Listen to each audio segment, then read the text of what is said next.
देखो दोस्तों, अगली वीडियो जल्दी चाहते हो तो 100 कमेंट पूरे करा दो। जैसे ही 100 कमेंट पूरे होंगे, अगली वीडियो अपलोड कर दूंगा। चैनल को सब्सक्राइब करना मत भूलना और इस वीडियो को ज़रूर लाइक करना। तो चलिए वीडियो स्टार्ट करते हैं। पिछले एपिसोड में हमने देखा था कि रेबल्स एक जगह पर मीटिंग कर रहे थे। अब आगे देखेंगे। मंदिर में सन्नाटा छाया हुआ था। इटर्नल पीस इंपीरियल प्रिसेप्टर बहुत आक्रामक रूप से आया है। वह 8 पिलर ऑफ स्टेट्स में से 4 को अपने साथ लाया है और उसके साथ grand general who crowns the army, grand general of cherishing transformation, Duke Way और कुछ उच्च पदस्थ अधिकारी भी हैं। अगर हम उनसे सीधे टकराते हैं तो निश्चित ही हम हार जाएंगे। हाई ऑफिशियल मलयानशन ने कहा, साफ साफ कहूं तो मार्शल वर्ल्ड की लड़ाई में भले ही सेक्स जीत जाए, लेकिन युद्ध के मैदान पर इटर्नल पीस एम्पायर एक स्तर ऊपर है। ऐसे में हमें उनकी ताकत से क्यों लड़ना चाहिए? क्यों न अपनी ताकत का इस्तेमाल उनके कमजोर पहलू पर करें? सबने सिर हिलाया। पैशन पार्टिंग प्लस मास्टर अचानक बोली, मुझे 200 साल पहले की लड़ाई याद आ रही है। उस समय बैटल टेक्निक स्कूल के बहुत से शक्तिशाली कल्टिवेटर्स थे और वे स्वॉर्ड कंट्रोल स्कूल और स्पेल स्कूल के बराबर खड़े थे। तब बैटल टेक्निक स्कूल हर दिन इन दोनों स्कूलों से भिड़ता था। कितने घमंडी थे वे। लेकिन अब देखो, हमारा बैटल टेक्निक स्कूल कहाँ है? हमारे एक्सपर्ट्स कहाँ गए? चारों ओर सन्नाटा छा गया। बैटल टेक्निक स्कूल के अधिकतर एक्सपर्ट्स एक डिबेट में मारे गए थे, इटर्नल पीस इंपीरियल प्रीसेप्टर के साथ। उस डिबेट में उसी डिबेट के बाद बैटल टेक्निक स्कूल का पतन हो गया। हाल के वर्षों में तो ये अन्य स्कूल्स के साथ मिलना शुरू कर चुका था और अब बहुत कम लोग शुद्ध रूप से बैटल टेक्निक्स का अभ्यास करते थे। उस डिबेट में सिर्फ इटर्नल पीस इंपीरियल प्रिसेप्टर ने पूरे स्कूल को तोड़ डाला था। पैशन पार्टिंग पैलेस मास्टर ने ठंडे स्वर में कहा, अब की स्थिति और तब की स्थिति में क्या अंतर है? उस समय बैटल टेक्निक स्कूल को लगता था कि वे दुनिया के नंबर 1 हैं और स्वॉर्ड कंट्रोल स्कूल को पूरी तरह कुचल देंगे। इसलिए वे सब राजधानी में इटर्नल पीस इंपीरियल प्रीसेप्टर को चुनौती देने गए। और फिर क्या हुआ? वह चारों ओर देखने लगी। अगर हम मार्शल वर्ल्ड के नियमों के अनुसार इटर्नल पीस इंपीरियल प्रीसेप्टर से लड़ेंगे, तो क्या हमारा हश्र भी वैसा ही नहीं होगा? अब तो वो स्कूल धीरे धीरे बाकी स्कूल्स में मिल चुका है और अब शायद ही कोई ऐसा हो जो सिर्फ बैटल टेक्निक्स में ट्रेनिंग करता हो। पैशन पार्टिंग पैलेस मास्टर ने ठंडे स्वर में कहा, वो समय और आज का समय अलग नहीं है। तब भी बैटल टेक्निक्स स्कूल को लगता था कि वो दुनिया में सबसे आगे हैं। वे सब राजधानी में जाकर इटर्नल पीस इंपीरियल प्रीसेप्टर को चुनौती देने गए थे और फिर सब खत्म हो गया। अब अगर हम भी मार्शल वर्ल्ड के नियमों से उनसे लड़ेंगे तो अंजाम वही होगा। ब्रॉन्ज मास्क पहने आदमी ने पूछा, तो पैलेस मास्टर चू, फिर आपकी क्या योजना है? वो बोली, इटर्नल पीस इंपीरियल प्रिसेप्टर को लगे कि हम मार्शल वर्ल्ड के नियमों के मुताबिक लड़ने वाले हैं, लेकिन हम ऐसा नहीं करेंगे। हम उसे एक जगह बुलाएंगे और जैसे ही वो आएगा, हम सब मिलकर उसे खत्म कर देंगे। वो बोली, इटर्नल पीस एम्पायर पहले एक छोटा सा देश था। आज जो भी ताकत उसके पास है, वो सब इटर्नल पीस इंपीरियल प्रीसेप्टर की वजह से है। वो अब एक ऐसी शख्सियत बन चुका है जिसे पूरा साम्राज्य पूजता है। फर्क फर्क है। अगर वो चाहे तो राजा को गद्दी छोड़नी पड़े। अगर राजा ना माने तो वो पूरा राजघराना खत्म कर सकता है। अगर इटर्नल पीस इंपीरियल प्रीसेप्टर मर गया तो एम्पायर का नेतृत्व खत्म हो जाएगा और फिर उन्हें हराना आसान होगा। इसलिए हमें चालबाजी करनी पड़ेगी, ईमानदारी से नहीं जीता जा सकता। सब लोग सहमत हो गए। कुछ को यह तरीका पसंद नहीं आया, लेकिन उन्होंने विरोध भी नहीं किया। स्पिरिचुअल मास्टर डाओ क्वान ने मन ही मन सोचा, अगर ये ऐसा करेंगे तो मार्शल वर्ल्ड के नियम हमेशा के लिए टूट जाएंगे। अब ये लोग दरबार की चालबाजियों और धोखे को मार्शल वर्ल्ड में ले आए हैं। अब पुराना दौर कभी वापस नहीं आएगा। सनलाइट सिटी में चिन्मू ने पहले की तरह इटर्नल पीस इंपीरियल प्रिसेप्टर का इलाज किया। जब वे माउंटेन सिटी पहुंचे तो फिर इलाज किया। सारी सेना साथ आगे बढ़ी और डैक्शियांग के सामने पहुंचकर शहरों पर कब्जा कर लिया। दक्षिण में बहुत सी नदियां और झीलें थीं, लेकिन सर्जिंग रिवर जैसी खाई नहीं थी। इसलिए इटर्नल पीस एम्पायर की सेना को रोकना मुश्किल था। चिन्मू ने डूचन डेविल किंग को बुलाकर हेवन वेव सिटी को नष्ट करवाया, जिससे इटर्नल पीस एम्पायर को बड़ी मदद मिली, लेकिन इसका श्रेय वह खुद नहीं ले सकता था। 5वें दिन वे एक सीड सिटी पहुंचे और वह शहर भी जीत लिया गया। जैसे ही वे शहर में दाखिल हुए, उन्होंने एक बूढ़े भिखारी को देखा। उसके कपड़े फटे हुए थे, जगह जगह पैबंद लगे थे, हाथ में टूटी कटोरी थी और वो एक लाठी के सहारे चल रहा था। मॉन्क्यून खे ने अपनी जेब टटोली कि कुछ सिक्के मिल जाएं। हुलिंगर ने एक ग्रेट अबंडेंस कॉइन निकाल कर दिया। युनकी ने वह सिक्का उस भिखारी की कटोरी में डाल दिया। भिखारी ने कटोरी हिलाई, सिक्का खनखनाया और वह मुस्कुराकर बोला, तुम सब बहुत नेक लोग हो, तुम्हें बहुत संतान और समृद्धि मिले। इंपीरियल प्रीसेप्टर जरा डैक्सियांग सिटी तक चले आइए, वहां इस दुनिया के सारे हीरोज आपका इंतजार कर रहे हैं। इंपीरियल प्रिसेप्टर ने ठंडी नजर से देखा और कहा, तुम लोग कुछ दिन और क्यों नहीं रुक जाते? अगर कुछ दिन और इंतजार करते तो मेरी सेना डाली पहुंच जाती और मैं उन तथाकथित हीरोज को वहीं मारकर समुद्र में फेंक देता। फिर हमें उन्हें दफनाने की झंझट भी नहीं करनी पड़ती। भिखारी जोर से हंसा। उसके शरीर से 7 दरवाजों के खुलने जैसी आवाज आई। उसकी ऑरा अचानक बढ़ गई और उसका स्पिरिट किसी देवता जैसा हो गया जो सभी जीवों को तुच्छ समझता था। इंपीरियल प्रिसेप्टर हमेशा की तरह वीर है। डैक्सियांग सिटी में मैं आपका इंतजार करूंगा। जैसे ही वह जाने वाला था, एक आवाज आई, रुको। बूढ़ा भिखारी झुककर पीछे मुड़ा और चिन्मू की ओर देखा। चिन्मू ने बिना भाव बदले कहा, लिंगर, पैसा वापस ले लो, यह आदमी हमसे कहीं ज्यादा अमीर है। हुलिंगर तुरंत आगे बढ़ी और कटोरी से सिक्का निकाल लिया। बूढ़ा भिखारी गुस्से से चिल्लाया, तुम में इतनी हिम्मत कि भिखारी को दिया हुआ दान वापस लो? तुम इम्पोटेंट हो, इम्पोटेंट। बदबूदार भिखारी हमें गाली दे रहा है? हुलिंगर ने चिन्मू से पूछा। यंग मास्टर, इम्पोर्टेंट का मतलब क्या होता है? चिन्मू ने कहा, इम्पोर्टेंट का मतलब है जो बच्चा पैदा नहीं कर सकता। तो वो सच में हमें गाली दे रहा है। हुलिंगर गुस्से से तमतम आ गई और भिखारी के चेहरे पर थूक दिया। भिखारी ने परवाह नहीं की, बस मुस्कुराया। छोटी लोमड़ी, तूने मुझे उकसाया है, अब तू मरेगी, कहकर वह हवा में गायब हो गया। हुलिंगर ने थूकते हुए कहा, हमारा पैसा ठकर गाली भी दी, तू खुद इम्पोर्टेंट है। इटर्नल पीस इंपीरियल प्रिसेप्टर ने कहा, सावधान रहना, वह बेगर सेक्ट का सेक्ट मास्टर ची डेओ है। बेगर सेक्ट के लोग छोटे मन के और इविल आर्ट्स में माहिर होते हैं। अगर कोई दान न दे तो वे दुकानों के सामने हंगामा करते हैं या जादू से नुकसान पहुंचाते हैं। हेवनली डेविल कल्ट में भी एक बेगर हॉल है जिसने उनसे कई बार लड़ाई की है। चिन्मू ने मुस्कुराकर कहा, इंपीरियल प्रिसेप्टर, हम अब डैक्सियन के पास ही हैं, आपको ये तक छोड़ना काफ़ी है, अब हमें इंपीरियल कॉलेज लौटना चाहिए। इंपीरियल प्रिसेप्टर ने ठंडे स्वर में कहा, नहीं, तुम लोग मेरे साथ डैक्सियंग तक चलोगे। चिन्मू ने माथा पकड़ लिया। सबके बसने के बाद वह अकेले बाहर निकला और एक सीड सिटी के एक गैम्बलिंग डेन में गया। उसने मालिक को आदेश दिया, मेरा हुक्म सुनाओ, सेक्रेड कल्ट के 360 हॉल तुरंत टेलीपोर्टेशन फ्लैग्स के जरिए इकट्ठा हों। रुको, सिंचंग की आवाज आई। चिन्मू ने पीछे मुड़कर देखा। वह आ रही थी। अब उसके चेहरे पर पहले जैसी झिझक नहीं थी। उसने ठंडे स्वर में कहा, सेक्रेड कल्ट मास्टर, अगर आपने ऐसा किया तो आप पूरे कल्ट को खतरे में डाल देंगे। अगर कुछ हुआ तो जिम्मेदारी कौन लेगा? चिन्मू ने शांत स्वर में कहा, सेंटेस, मैं कल्ट मास्टर हूं। सियुनशियांग ने मीठी मुस्कान दी। सेंटेस सियुनशियांग कल्ट मास्टर को प्रणाम करती है। फिर वह ठंडी हो गई। अगर कल्ट मास्टर ने इटर्नल पीस इंपीरियल प्रिसेप्टर की मदद की तो चाहे वह जीते या हारे, हमारा सेक्रेड कल्ट मार्शल वर्ल्ड में अपनी प्रतिष्ठा खो देगा। सब हमें दुश्मन समझेंगे। हमारे पास कोई जगह नहीं बचेगी। चिन्मू ने सिर हिलाया। Sacred cult heavenly devil cult है, हमारे पास कौन सी प्रतिष्ठा है? कोई हमें जगह नहीं देगा। हमें खुद लड़कर जगह बनानी होगी। यह एक दुर्लभ मौका है। अगर हमने भाग नहीं लिया तो सच में हमारी कोई जगह नहीं बचेगी। सियुनशंग ने विरोध किया, अगर इटर्नल पीस इंपीरियल प्रिसेप्टर ने बाकी सेक्ट्स को खत्म करने के बाद हमारे हेवनली सेंट कल्ट पर हमला किया तो क्या तुम जिम्मेदारी लोगे? चिन्मू ने कहा, मैं जिम्मेदारी लूंगा। सियुनशंग मुस्कुराए, आप कल्ट मास्टर हैं तो निर्णय आपका होगा, लेकिन अगर आपने गलती की और हमारे कल्ट को खतरे में डाला तो शायद आप वही दूसरे कल्ट मास्टर बन जाएंगे जिन्हें सेंटेस ने मार डाला था। चिन्मू ने भौहें सिकोड़ ली। सेक्रेड कल्ट मास्टर का पद सच में खतरनाक था। एक छोटी गलती पर मौत तय थी। सियुनशंग ने मुस्कुराते हुए कहा, पिछले कल्ट मास्टर कामुकता के कारण मरे थे और मौजूदा वाले सेंटेस के हाथों पीट पीट कर मर गए। दोनों की ख्याति कुछ खास नहीं रही। चिन्मू ने सिर हिलाया और आदेश दिया, सेंटेस लौट जाओ, मेरा आदेश पहुंचा दो। 360 हॉल मास्टर्स को तुरंत बुलाया जाए और दोनों गार्डियंस को भी। डेन का मालिक बोला, जैसा खल्ट मास्टर का आदेश। चिन्मू बाहर निकला। सियुनशियांग दरवाजे पर मुस्कुराती खड़ी थी। उसने कहा, बीटन टू डेथ अलाइव। चिन्मू ने उसे देखा और कहा, आ रही हो या नहीं?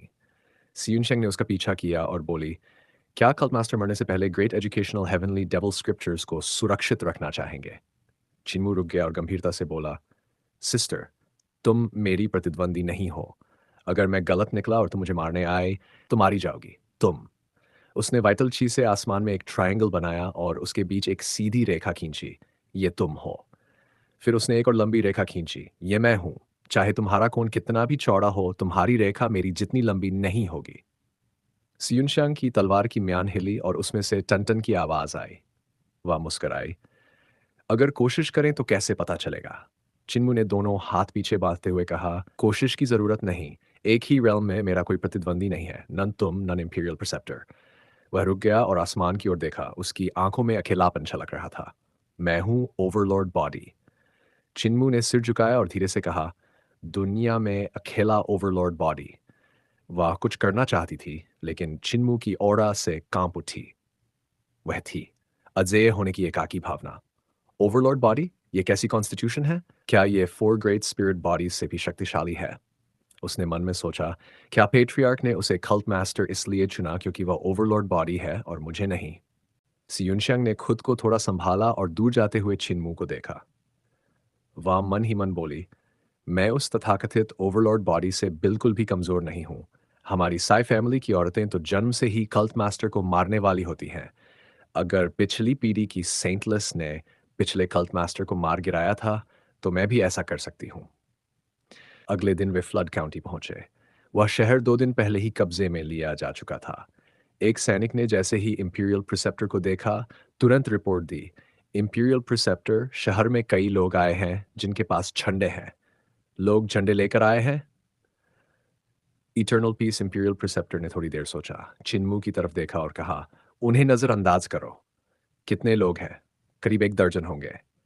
सबने बैम्बू हैट्स पहने हैं, हथियार कपड़े में लिपटे हुए हैं और शक्ल से अच्छे लोग नहीं लगते। ठीक है, तुम जा सकते हो। तीसरे दिन वे क्लियर रिवर काउंटी पहुंचे। वहां ऐसे लोगों की संख्या बढ़कर 50-60 हो गई थी, यानी कल से कहीं ज्यादा। चौथे दिन हिडन फॉग सिटी में सैकड़ों ऐसे लोग दिखाई दिए जिनके पास फ्लैग्स थे। चिन्मू ने यह नहीं बताया कि ये लोग कहां से आए हैं और क्यों, और इटर्नल पीस इंपीरियल प्रीसेप्टर ने भी कोई सवाल नहीं किया। 5वें दिन जब वे अधिकारियों के महलन से बाहर निकले और डाक्सियांग की ओर बढ़ने लगे, तो जैसे ही वे सड़क पर पहुंचे, एक अजीब व्यक्ति जो बैम्बू हैट पहने हुए था और जिसके हथियार कपड़े में लिपटे थे, यमन के दरवाजे के पास से उठ खड़ा हुआ और उनके पीछे चलने लगा। कुछ कदम आगे बढ़े ही थे कि पास की गली से एक और व्यक्ति निकल आया। उसने भी बैम्बू हैट नीचे तक खींच रखी थी और उसके हाथ में भी कपड़े में लिपटा हुआ हथियार था। फिर सड़क के दूसरी ओर एक बलशाली आदमी जो बैम्बू हैट पहने था, उठकर अपने कंधे पर कपड़े की बोरी लटकाए उनके पीछे चलने लगा। वे लोग अभी हिडन फॉग सिटी से बाहर भी नहीं निकले थे कि सैकड़ों ऐसे अजीब लोग उनके पीछे हो लिए। उनमें पुरुष, महिलाएं, बूढ़े और युवा सभी शामिल थे। चेन वान्युन, युचिंग और बाकी सबने पीछे मुड़कर देखा तो वे असहज महसूस करने लगे। वे सब बैम्बू हैट्स पहने हुए थे, चेहरों को छिपाए हुए हैं और उचित दूरी बनाकर चुपचाप पीछा कर रहे थे। किसी को नहीं पता था कि उनका उद्देश्य क्या था। क्या ये बुदबुदाया, क्या ये वही लोग हैं जो फ्लैग्स लेकर आए थे? लेकिन अब उनके पास फ्लैग्स कहाँ हैं? इटर्नल पीस इंपीरियल प्रीसेप्टर अब भी शांत था। उसने उन सैकड़ों लोगों की ओर ध्यान नहीं दिया। जब वे शहर के फाटक पर पहुंचे तो वहां एक आर्बर था, ज्यादा दूर नहीं। उस आर्बर के नीचे 2 बूढ़े चाय बेच रहे थे, एक आदमी और एक औरत। जब वे पास पहुंचे तो दोनों ने सिर उठाकर कहा, आए मेहमानों, एक प्याली चाय कैसी रहेगी? मंकियन बुदबुदाया, जब हमने अभी अभी सफर शुरू किया है तो चाय क्यों पिएं? इंपीरियल प्रिसेप्टर बोला, मुझे प्यास लगी है। इतना कहकर वह आर्बर के नीचे बैठ गया और चाय मंगाई। चिन्मू भी बैठ गया। फिर वे दोनों बुजुर्ग भी अपने अपने स्थान पर बैठ गए। चारों ने एक चौकोर मेज पर 4 दिशाओं में बैठकर चाय का प्याला अपने सामने रखा। चेन वान्युन, यूचिंग होंग और बाकी लोग भी आगे बढ़ना चाहते थे, लेकिन उन्होंने पाया कि वे चाहे जितना चलें, अपनी जगह से हिल ही नहीं रहे। वह आर्बर पास दिखाई दे रहा था। फिर भी दर्जनों कदम चलने के बाद भी वे उसी जगह पर खड़े थे। सभी हैरान रह गए और दौड़ने लगे, लेकिन तेजी से भागने पर भी वे हमेशा उस आर्बर से कुछ गज दूर ही रहते। वह आर्बर जो पास दिखता था, मानो हजारों मील दूर हो। कुछ देर बाद चिन्मू और इंपीरियल प्रिसेप्टर ने अपनी चाय खत्म की। इंपीरियल प्रिसेप्टर उठकर झुका और वे दोनों बूढ़े भी उठकर झुके। इंपीरियल प्रिसेप्टर ने कहा, चलो अब डैक्सियांग की ओर। सभी के चेहरे पर उलझन थी, लेकिन वे चुपचाप उनके पीछे चल पड़े। युओ चिंगहोंग ने पीछे मुड़कर देखा। वे सैकड़ों अजीब लोग जो बैम्बू हैट्स पहने थे, अब उनका पीछा नहीं कर रहे थे। वे सब आर्बर के बाहर बैठे थे, अपने हाथ में चाय का प्याला लिए, चुपचाप पी रहे थे। ये दृश्य बेहद विचित्र था। हुलिंगर ने धीरे से कहा, कितने अजीब लोग हैं ये। सी युनशियांग चिन्मू के पास आई और धीरे से बोली, क्या काम हो गया? चिन्मू ने सिर हिलाया, तुम खुद देख लोगी। जब वे डैक्सियांग सिटी की सीमा पर पहुंचे तो सामने चारों ओर फैले हुए बैरक्स थे। खुले मैदानों में सैनिकों के कैंप बने हुए थे। हर जगह टेंट्स और युद्ध की तैयारियां दिखाई दे रही थी। Duke Way, grand general who crowns the army और grand general of cherishing transformation सभी वहीं मौजूद थे। लेकिन उन्होंने अब तक डैक्सियांग पर हमला नहीं किया था। डैक्सियांग दक्षिण की सीमाओं पर एक बहुत महत्वपूर्ण शहर था, जहां दुनिया दुनिया भर के विद्रोही इकट्ठा हो रहे थे। हजारों सैनिक और घुड़सवार, विभिन्न सेक्स के डिसाइपल्स लगातार यहां पहुंच रहे थे, सही मौके का इंतजार करते हुए। अगर यहां युद्ध छिड़ गया तो ये इतिहास की सबसे भव्य और विनाशकारी लड़ाई बन जाती। रास्ते में चिन्मू ने देखा कि गोल्डन आर्मर्ड स्ट्रॉन्गमैन विशाल क्लाउड कार्ट्स धकेलते हुए सिटी अटैक टेक्निक्स का अभ्यास कर रहे हैं। ये सब वे विशेष थे जिन्होंने युद्ध कला टेक्निक्स में शरीर को लोहे जैसा मजबूत कर लिया था। उनके शरीर कई गुना बड़े हो जाते थे, दर्जनों, यहाँ तक कि सैकड़ों गुना तक। उन पर जो आर्मर था वह मिस्टीरियस कॉपर और मिस्टीरियस गोल्ड से बना था, और उसकी मोटाई आधा फुट थी। वे जब शहर पर आक्रमण का अभ्यास करते तो उनके शरीर पर लोहे की जंजीरें लिपटी होती और वे डालें उठाए हुए भारी क्लाउड कार्ट्स को धकेलते। इन कार्ट्स में बड़े आयरन हैमर्स लगे थे, जो शहर के दरवाजे तोड़ने के लिए बनाए गए थे। आकाश में उड़ते हुए फ्लाइंग शिप्स भी थे। ड्यूकवे और grand general who crowns the army ने सैकड़ों ऐसे जहाज तैनात किए थे। हर जहाज में 1,000 सैनिकों की क्षमता थी, यानी कुल मिलाकर लाखों की सेना तैयार खड़ी थी। चिन्मू ने मन ही मन सोचा, इंपीरियल प्रिसेप्टर के सुधारों ने सच में इटर्नल पीस एम्पायर की सेना को अजेय बना दिया है। अगर हमारी हेवनली डेविल कल्ट पर ऐसा हमला हो तो हम पूरी तरह नष्ट हो जाएंगे। कैंप में पहुंचकर इंपीरियल प्रिसेप्टर ड्यूक वे और अन्य जनरलों से बातचीत की। फिर चिन्मू और बाकी साथियों को लेकर डैक्सियांग सिटी की ओर बढ़े। शहर के ऊपर तमाम सेक्स के झंडे लहरा रहे थे। कुछ झंडे तो उन पुराने देशों के भी थे जिन्हें पहले ही मिटा दिया गया था। इटर्नल पीस इंपीरियल प्रिसेप्टर ने एक नज़र डाली और सिर हिलाया। जब तक ये पुरानी पीढ़ी पूरी तरह समाप्त नहीं होगी, हम महान नहीं बन सकते। ये बार बार राख से उठकर फिर विद्रोह करते हैं। क्रांति में हमेशा खून बहता है, लाखों सिर गिरते हैं। चिन्मू ने पूछा, इंपीरियल प्रिसेप्टर, क्या सब तैयार है? सब तैयार है। इंपीरियल प्रिसेप्टर ने सिर उठाया। शहर का द्वार खुल गया। दो पंक्तियां बनी। हर तरफ खड़े हुए लोग, जिनके पीछे उनकी वाइटल से बने देवताओं और राक्षसों, गॉड एंड डेविल अपैरिशंस के चित्र उभर रहे थे। चिन्मू ने पहचान लिया, strong practitioners of celestial being realm. उनकी संख्या लगभग 60-70 थी। चिन्मू के मन में हल्की दहशत हुई। युए चिंगहोंग मुस्कुराई और बोली, दृश्य तो अभी छोटा है। हमारे इंपीरियल कॉलेज के हॉल ऑफ एजर यंग में होने वाली परीक्षा में 99 सेलेस्टियल बीइंग रेल्म के स्ट्रॉन्ग प्रैक्टिशनर स्कॉलर्स की परीक्षा लेते हैं। विद्रोहियों के पास तो इतने कम हैं। इतने में तो हमारा इंपीरियल कॉलेज ही उन्हें समाप्त कर दे। वे लोग उनकी बातों से अप्रभावित रहे। जब वे शहर के अंदर दाखिल हुए तो दोनों की गलियों में भी ऐसे प्रैक्टिशनर्स खड़े थे। हर 10 कदम पर एक व्यक्ति, गिनती में शायद 1,000 से भी ज्यादा।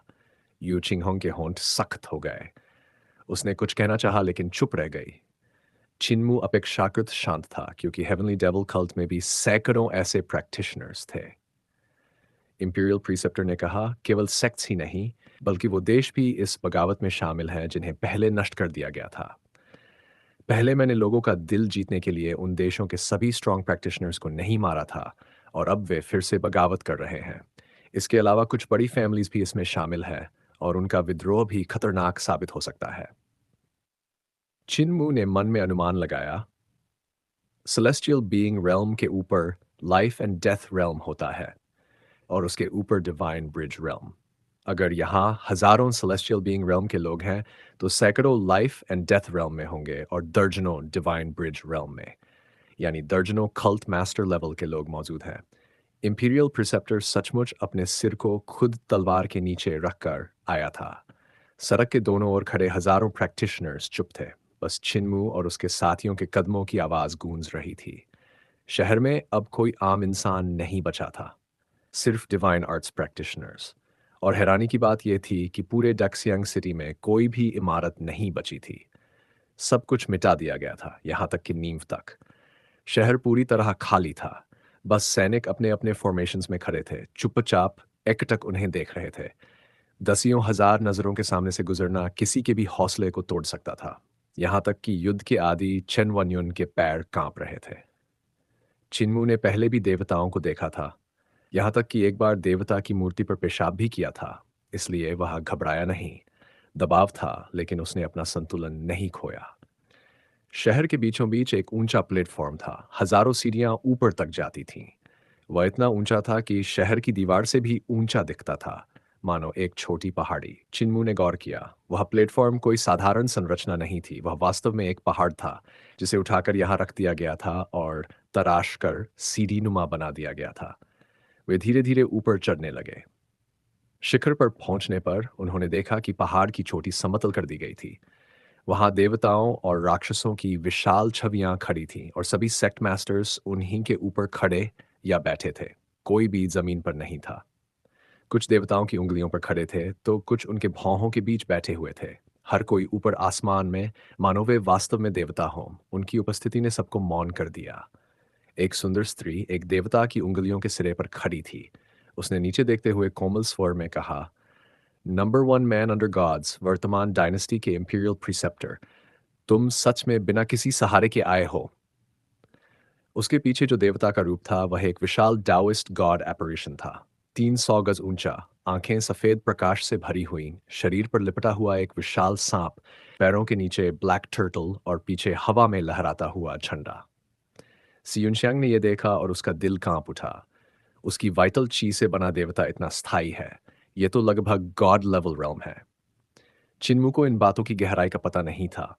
वह सोच में पड़ गया और बोला, बहन, अगर कोई व्यक्ति बिना हाथ पैरों के हो, लेकिन जब उसे तीसरी आंख से देखें तो वह एक पूर्ण और अत्यंत तेजस्वी देवता जैसा दिखे, जो अपनी दिव्यता से सबको चकाचौंध कर दे, तो उसकी अवस्था इस स्त्री की अवस्था से ऊपर होगी या नीचे? सियुनशांग भी इस पर कुछ कह नहीं सकी। उसी समय इटर्नल पीस इंपीरियल प्रीसेप्टर ने अचानक सिर घुमाया और उसके शरीर से इतनी जबरदस्त बैटल ऑरा निकली कि हवा में कंपन होने लगा। उसकी आंखों में युद्ध की ललक चमक उठी। वह बोला, क्या तुमने ऐसे व्यक्ति को देखा है? चिन्मू थोड़ा चौंक गया। वह मेरा एल्डर है, उसने कहा। प्रिसेप्टर की आंखों के कोने फड़क उठे। फिर, वही तुम्हारा एल्डर? तुम्हारे तो एल्डर्स कुछ ज्यादा ही हैं। तो चलिए वीडियो यहीं समाप्त करते हैं। वीडियो अच्छी लगी तो लाइक करना, अपने विचार कमेंट करना और चैनल को सब्सक्राइब करना मत भूलना। तो चलिए मिलते हैं अगले वीडियो में। धन्यवाद।